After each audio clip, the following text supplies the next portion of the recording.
We are Lewis and Taggart. We're an artist duo based in Bergen, and we're showing a new work for the Cold Current exhibition. It's called Assisted Collection, Italian Chairs. And we're quite interested in this idea of collections and the act of collecting. And when we were coming to Italy for the exhibition, we were thinking a bit about what we might like to show here, what we might like to collect. And for us, this idea of Italian chairs came to mind because it's a bit of a stereotype or a bit of a trope, or the Italian chair is sometimes a bit of a metaphor for luxury and designer objects.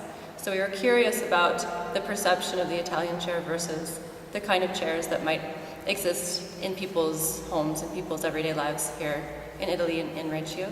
So we asked if 8 people who live in Reggio, Emilia, would lend us a chair from their homes for the duration of the exhibition. And then the chairs were paired off in sets of 2, placed in the 4 different exhibition spaces.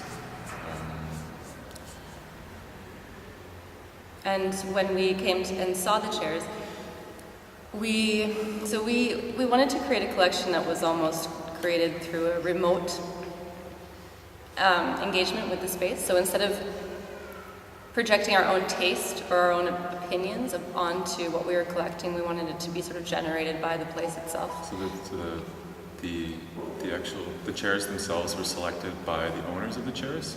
So there was a sort of chance element in terms of the aesthetics of the chair. And then when we got here, our decision became about which chairs were paired together.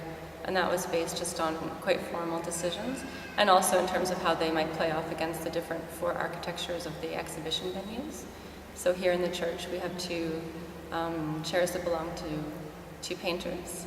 And you can sort of, the chairs are almost treated in a way because they've been used as painter chairs, so you can see the effects of that. And then there's 2 in every other venue as well. We often work with things in sets of 2. I think it's probably because we work as 2, we always work together, and we're quite interested in the number 2, so that plays out a little bit in the work as well.